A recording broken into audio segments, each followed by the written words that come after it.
сабақ қандай сабақ? Сабақ, ал үйге қандай тапсырма берілді? Нұрман атайдан. 78-ші жаттығу. 78-ші жаттығу. Жарайды, бұл қалай орындалып беру керек еді? Берілген сөздерді сөйлеп құрап беру. Жарайды, кім қалай орындады? Ал Үнжел кім? Аяғы соғындар ғой. Мен тазалаймын, біз тазалаймыз, сендер тазалайсың. Сендер тазалайсыңдар, ол тазалайды, олар тазалайды. Мен үйренемін, біз үйренеміз, сен үйренесің, сендер үйренесіңдер, ол үйренеді, олар үйренеді. Мен білемін, біз білеміз, сен білесің, сендер білесіңдер. Жарайды, жақсы, иә? Қалай орындап кетті балалар? Үш жақта жіктеп келген. Үш жақта жіктеп келген. Дұрыс орындаған ба? Иә. Ал тағы кім? Жанар, сен қалай орындадың? Мен табиғатты тазалаймын. Дастан, досым, сен оқуды да, жазуды да үйренесің. Менің досым барлығын біледі. Жарайды, жақсы. Қалай орындаттың, Жанар? Ал, жасайын. Мен ауаны үйде тазалаймын. Сен бәрін үйренесің деп ойлаймын. Менің досым жансая бәрін біледі. Жарайды, жақсы. Ал, тағы да кім қалай орындап келді? Ал, іңкәр, ол күлдірмей ертің. Дәптерлеріңізді ашып. Сен қолөнер бұйымдарын жасауды үйренесің. Ол барлығын біледі. Дұрыс, өте жақсы. Тамаша. Енді біз өткен сабақта етістіктің жіктелуі жайында өткен болатынбыз, иә? Енді етістіктің жіктелуі жайындағы бейне роликті кішкене тамашалап өткен сабақта еске түсіріп жіберейік. Осылай сөйлейді. Саша маған келгенде, мен ойнайды, сен ойнайды деп сұрайды. Түсінікті. Онда сен Сашаға етістіктің жіктелуін үйрет. Етістіктің жіктелуі деген не?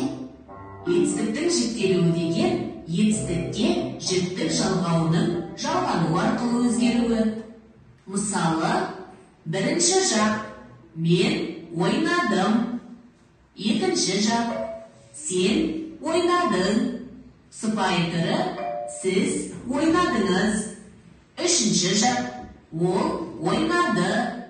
Етістік үш жақта үш түрлі болып өзгеріп отырады. Сашаны өзгертпей, мен ойнайды, сен ойнайды деп сөйлейтіні етістіктің жіктелуін білмегеннен екен ғой. Иә, сондай-ақ етістіктер жекеше түрде, көпше түрде өзгеріп отырады. Бірінші жақ мен ойнадым. Екінші жақ сен ойнадың, сіз ойнадыңыз. Үшінші жақ ол ойнады. Бұл жекеше түрі. Ал мынау көпше түрі. Бірінші жақ біз ойнадық. Екінші жақ сендер ойнадыңдар. Сыпайы түрі сіздер ойнадыңыздар. Үшінші жақ олар ойнады. Үшінші жақта жекеше түрде де, көпше түрде де етістік өзгеріссіз қалады екен ғой, иә? Дұрыс, түсінген екенсің. Енді өзің бір етістікті жіктеші. Қазір мен күлдім, сен күлдің, сіз күлдіңіз, ол күлді. Біз күлдік, сендер күлдіңдер, сіздер күлдіңіздер, олар күлді. Аланала, неге сіз жіктеген етістіктер мен жіктеген етістіктердің жалғаулары әртүрлі? Себебі етістік сөздердің құрамындағы дауысты дыбыстарға байланысты. Егер етістік құрамындағы дауысты дыбыстар жуан болса, жалғанатын қосымша да жуан болады. Ал егер етістік құрамындағы дауысты дыбыстар жіңішке болса, онда жіңішке қосымша жалғанады. Дұрыс. Ал енді ойнап жүр етістігін жіктеп берші. Мен ойнап жүрмін, сен ойнап жүрсің, сіз ойнап жүрсіз, ол ойнап жүр. Біз ойнап жүрміз, сендер ойнап жүрсіңдер, сіздер ойнап жүрсіздер, олар ойнап жүр. Мұның себебін Сашаға қалай түсіндірем? Ол қиын емес. Осы және келер шақта етістіктерге жекеше түр. Бірінші жақта мын, мін. Екінші жақта сын, сін. Сыпайы түрде сыз, сіз. Көпше түр. Бірінші жақта мыз, міз. Екінші жақта сыңдар, сіңдер, сыпайы түрде сыздар, сіздер жалғаулары жалғанады. Ал өткен жақтағы етістіктерге жекеше түрде бірінші жақта м, екінші жақта ың, сыпайы түрде ңыз, ңіз, көпше түрде бірінші жақта қ, к, екінші жақта ыңдар, ыңдер, сыпайы түрде ңыздар, ңіздер жалғаулары жалғанады. Түсінікті. Тыңдап тұрмын, Саша. Сәлем. Иә, ойнайық. Біз ойнаймыз. Ал, балалар бұл видеода нені түсіндік? Бейне сабақты көріп, өткен сабақты пысықтап алдық. Ал енді жаңа сабақты ашамыз. 81-ші жаттығу мәтінді тыңдайды. Қана кім оқып береді екен? Жұмаша дәлел. Кейбіреулер ошақтың күнін қорадағы малдың қиын судың жағасына жерге салады. Ол арыққа түсіп суды бұлғайды. Осылайша таза су жарамсыз болып шыға келеді. Төменгі елде мал сол суды ішуге мәжбүр болады. Жарайды, ағай, тоғызбай жасайды, жалғастыра қойсын. Соның салдарынан өсімдіктердің өсуі нашарлайды. Мал азады. Бұлақтың бас жағында тұратындар төменгі елді деп ойлауы керек. Суға көрінген нәрсені тастай бергеннің де түбі зиян. Сондықтан бабаларымыз күл-қоқырда күн қоқыстап, бұлақ басынан аулаққа түк деп өсиет айтқан. Су таза болсын, судың ішіндегі балығы мен бақасы уланбасын десеңдер, ағын суғалас нәрселерді тастатқандар. Жарайды. Енді бізге қандай тапсырма айтты? Мәтіннің мазмұнына байланысты өз пікіріңді айт дейді. Мәтін не жайлы екен? Не жайлы? Қоқыс жайлы ма? Я, қоқыс не істеуіміз керекпіз? Тастауымыз керек пе екен? Жоқ. Қоқыс жайлы ма? Арнайы қоқыс жәшіктеріне тастауымыз керек. Бізге қоқыс жайлы емес. Не жайында? Табиғат жайында, иә? Егер біз қоқысты тастасақ, табиғат не істейді? Ластанады. Нұрғанат айтқандай, оны не істеуіміз керек? Арнайы қоқыс жәшіктеріне тастауымыз керек. Ал енді біздің қоқыс жәшігін тастамай суға тастауымызға болады ма екен? Жоқ, болмайды екен. Ал енді осы мәтінде бабаларымыздың айтып өткен қандай өсиет сөзі бар екен? Кім оқып береді? Кім?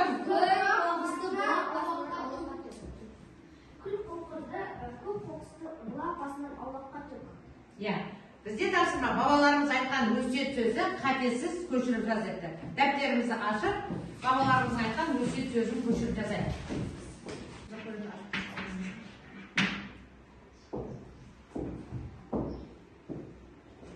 Ал жазып болсақ, қаламдарымызды қойып, маған тізе қараймыз. Жазып болған болсақ, енді 82-ші жаттығуға қараймыз. Ал, мен саяқтамын. Көмектен орнына жіктік жалғаларды қойып сөйлемдерді көшіріп жазды. Иә, жіктік жалғауларды көшіріп жазайық. Әрқайсымыз тақтаға бір сөйлемнен жазайық, қалғанын сәйіміз отырып орындайық. Балды шығарайық, жарайды, шыға, бір кішкеге. Одан кейін тағы да кім бар? Жарайды, тезекпен дайын отырамыз. Тезек десе отырмын. Қалған.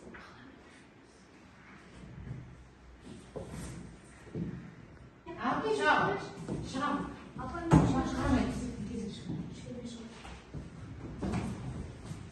Айден деп су көшіріп.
Qanday сөйлемімізден не басып? Ол арқылы тазалайды. Жарайсың, өте жақсы, дұрыс.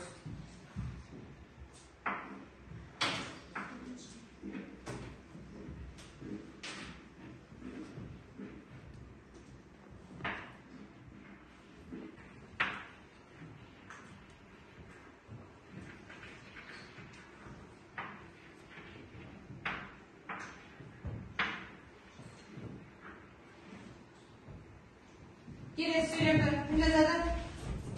Жаңа сен шасыма қандай сөйлем жазайды?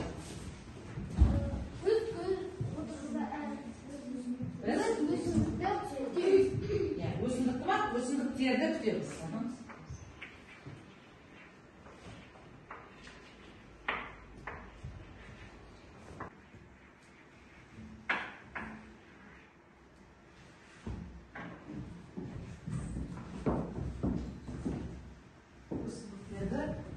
Күтеміз.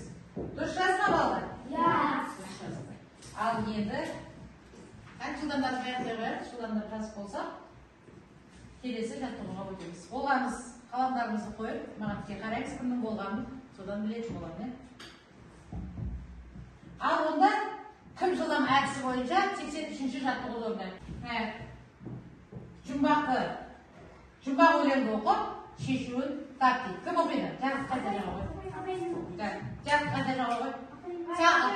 Деп неге бастасам, шомыласың суына. Шыден егер бастасам, шомыласың суына. Шыдан егер бастасам, жазда ойнайсың, аунайсың құмына. Не екен ол? Күлем егер бастасам, ол көл. Шыдан егер бастасам, ол шу.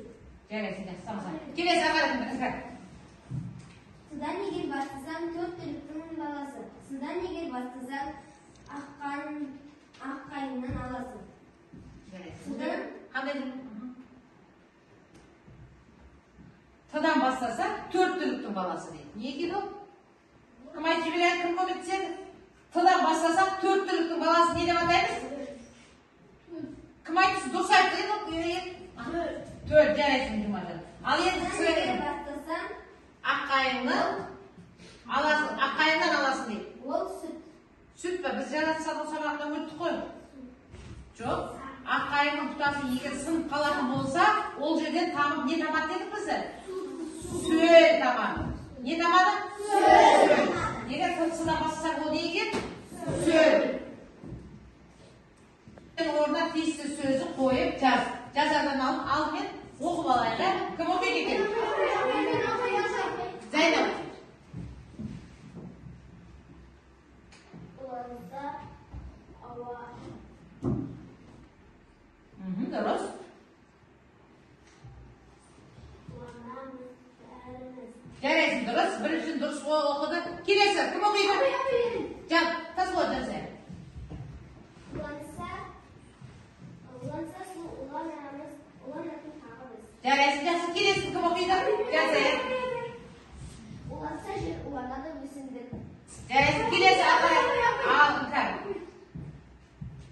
Іңкәр, мен оқыдың балыр оқы жүрсің.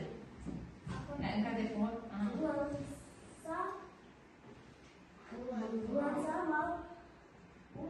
Уланса ауа, ол тарайды бізге де. Дұрыс па? Уланса ауа ма? Қараңдар, уланса өзіндік, уланады, оны жеген малыңыз. Уланса. Уланса мал, ол тарайды бізге де. Себебі? Біз оның сүтін ішеміз. Сүтін ішіп, етін жейміз. Жарайды. Енді осы дұрыс жаттығу дәптерімізді ашамызда, осыны қайтесіз дәптерімізге жазып аламыз. Ал уламаның жолы қандай деп ойлайсыңдар? Таза ұстау керек. Бізде су уланса, бізге зиян жоқ қой, су ағып солай ма? Дұрыс па солай ойласа? Себебі? Біз оның сүтін ішеміз. Мал ішеді. Одан және не ішеді дейді? Өсімдік ішіп уланады екен. Уламаның жолы қандай? Табиғатты тазасы. Жарайды, енді дұрысын біз неге көшіріп, дұрыс сөздерді қойып, дәптерімізді көшіріп жазамыз.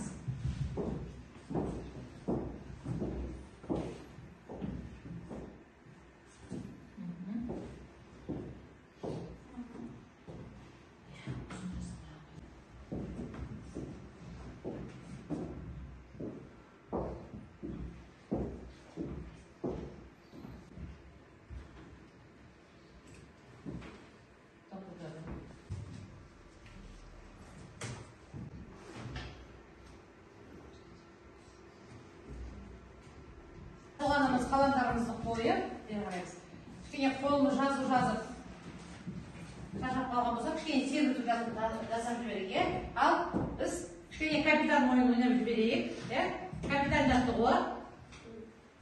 Жарайсыңдар, тамаша. Ол әрі қолымызды шынықтырады, әрі бұл біздің миымыздың жұмысын жақсартып, есте сақтау қабілетімізді жақсартатын боламыз. Керемет, жарайсыңдар. Дұрыс немесе дұрыс емес әдісі бойынша мына тапсырманы орындап жібере қояйық. Ал кім тәртіпті көшіре қой? Енді қараймыз. Неге қандай сөздер берілген? Санадым, оқиды, бармын, жазамын, көрдім, ередім, сызады, апарамын, салыстырасын, көшіресің. Енді бұл жердегі дұрыс емес бірінші неше жақта жіктеліп тұр бұл? 3 жақта. Енді кім бірінші шығарда тек қана бірінші жақта тұрған сөздерді тауып оқиды. Сезім. Келесі оқып дайын. Санадым, көрдім, бармын, жазамын, апарамын, оқиды. Дұрыс па? Дұрыс. Ал екінші жақта кім оқиды? Сөздер кім оқиды? Көтеріңіз. Тағы? Ал Жансая оқиды.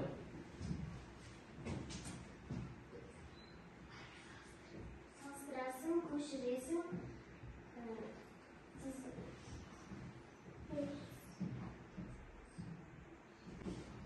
салыстырасың, көшіресің,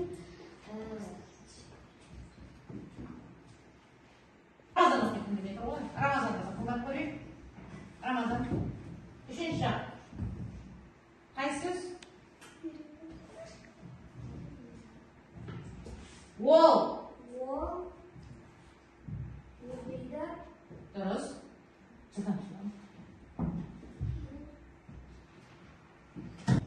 Ал енді келесі тапсырмас дұрыс және дұрыс емес әдісі бойынша тапсырманы орындап жіберейік. Тәртіп көшіре ғой. Тақтада қандай сөздер беріліпті? санадым, оқиды, бармын, көрдім, жазамын, ереді, сызады, апарамын, салыстырасын, көшіресің. Өте жақсы. Енді осыны 3 жақта құрылған сөздерді жеке-жеке атап шығыңдар. Бірінші жағын есесірақ қандай? Мен, екінші жақ. Сен, үшінші сұрақ, ол. Ал бірінші жақты кім оқиды? Жанас. Бірінші жақта бармын, жазамын, санадым, көрдім. Жарайды, екінші жақ. Салыстырасың, көшіресің. Тек қана осы екеуі ма? Аға, үшінші жақ. Үшінші жақта сызады, ереді. Жарайды, өте жақсы. Дұрыс па? Ал, Екінші жақта салыстырасың. жарайсыңдар. Енді серпілмелі сауал. Жаттық жаңа ғой, бәріміз оқулықтағы 85-ші жаттығуға қараймыз.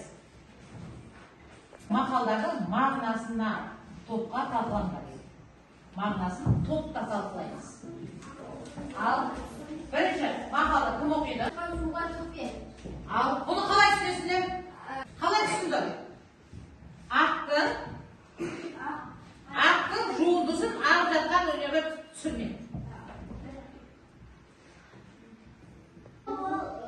Су ластанады. Су ластанады. Осы біз өзіміздің ішіп отқан суларымызды ластауымызға болмай, және оның обал деген болады. Екінші жана, кім оқиды? Екінші мақал, ал сезім. Арық бар жерде ағым суы балдатыр, ақша бағым майдатыр. Ал бұл мақал қалай не аламыз? Түсінеміз? Суы тәтті. Өзің айта ғой. Арықтың суы, ағым судың суын тәтті деп тұр. Не себепті тәтті болып тұр ол? Кез келген су тәтті бола ма? Себебі туған жердің суы. Солай ойлайсыңдар ма? Иә. Тағы да кім қалай ойлайды? Енді дұрыс айтасың, көтеріңіз. Қоқыстаса маған қандай су? Таза су. Таза судың ағып жатқан су таза суды балда дейді. Ал оны ақ шабағы май тартар дейді. Яғни таза судағы балықтардың да еті дәмді болады екен. Өйткені олар дәмді сумен қоректенеді, дәмді суда жүреді, тіршілік жасайды. Келесі. Арық бар жерде су бар жерде му бар. Ал бұл мақал қалай түсінесің? Арық бар жерде су бар деген өйткені арықта су бар. Дұрыс, арықта су болады. Иә? Ал су кез келген жерден жазық жермен ағып келе ала ма? Жоқ. Арықта суда су жақсы өте жақсы ағып келеді. Ал енді су бар жерде ну бар дегеніміз не? Су бар жерде Дұрыс айтасың. Дұрыс. Өйткені өсімдік не арқылы көмектеседі? Су арқылы көмектеседі. Ету үшін қажетті 5 нәрсені атап берейікші.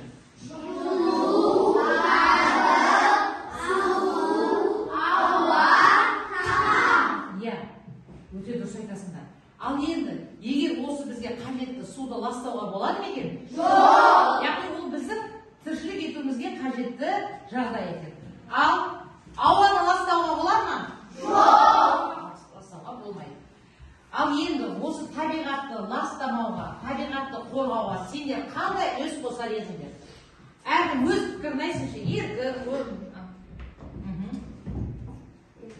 Арықтарды қоқыс тастамау. Иә, дұрыс. Қоқыс тастамайсың. Тағы да қандай жұмыстар жасауға болады? Енді күні көктем келе жатыр. Көктемде жұмыс көреді. Қоқыс тастамау. Мусор шелекті тастау. Иә, қауіпсіздік тастау. Енді арықтағы су жақсы келу үшін не істеуіміз керек біз? Арықтың ішін тазалауымыз керек. Былтырғы қалған шөп қалдықтарынан, қоқыстардан тазалап тұрсақ, ол жерде ағып келетін суымыз істейді, жақсы ағып келеді. Ал енді тағы кім қандай жұмыс істейді? Біз бұтақ егуіміз керек, сонда тазалау. Бұтақ егеміз дейміз бе? Ағаштар, көшеттер. Өте жақсы. Тағы да кім не істейді егер? Ал айта ғой. Бабаларымыз бір тал кессе 10 тал егетіндей, біз табиғатты аялап ағашты көп егуіміз керек. Өте жақсы, тамаша. Керемет, қандай әдемі жауап, тағы да қандай кім жұмыс істеген болар едіңдер?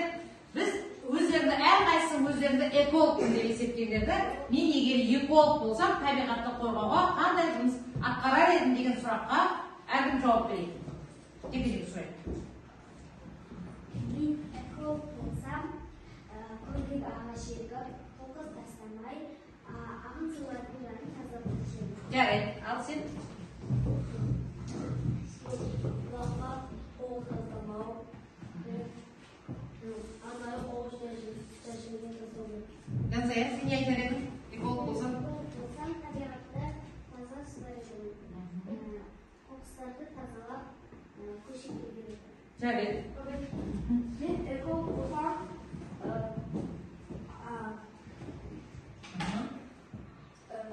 өзендерді тазалап, қоқыстарды қоқыс жәшікке салар едім. Иә. Ал енді осы қайталанбаған тағы қандай пікір болар еді? Біріміз қайталамай, ал айта ғой. Ағаш кесуді Дұрыс айтады. Ағашты кесуге рұқсат кесуге болмайды. Ал жұмада сен айтасың. мен эколог болсам, ағаштарды сындырмайтын едім. Табиғатқа жақсылар едім. Иә, табиғатқа жақсы. Ал енді ауылымызды гүлдендіру үшін не істер едіңдер? Ағаш егіп көлегіміз керек. Дұрыс көлегуіміз керек. Және қоқыс тастауымыз. Ал енді үлкен завод, фабрика, қалада тұрған болсаңдар не істер едіңдер? Біздерде заводтың, фабриканың экологияға қандай зияны бар?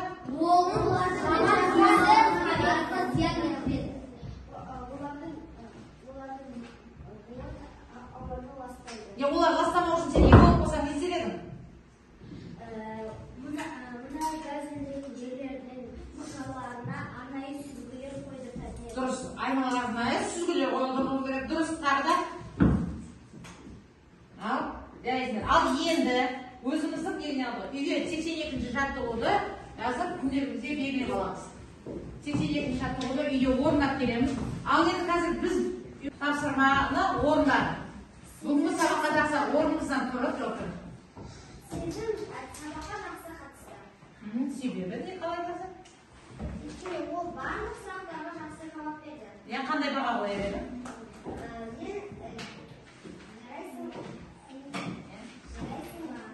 Мен жарайсың. Жарайсың. Менің ойымша бүгін барлық сұрақтарға дұрыс жауап бердім. Мен оған 10 балл қоямын. Өте жақсы. Тағы, жасайық. Мен 19-да жасаймен есім жарайсың бағасын беремін. Мен оқи келген сабаққа дейін салатындаймын. Өте жақсы, тамаша. Тағы. Мен жаңалықсында бір сәтқа Өте жақсы. Себебі? Сұрақтарға жақсы. О, молодец, жарайсың.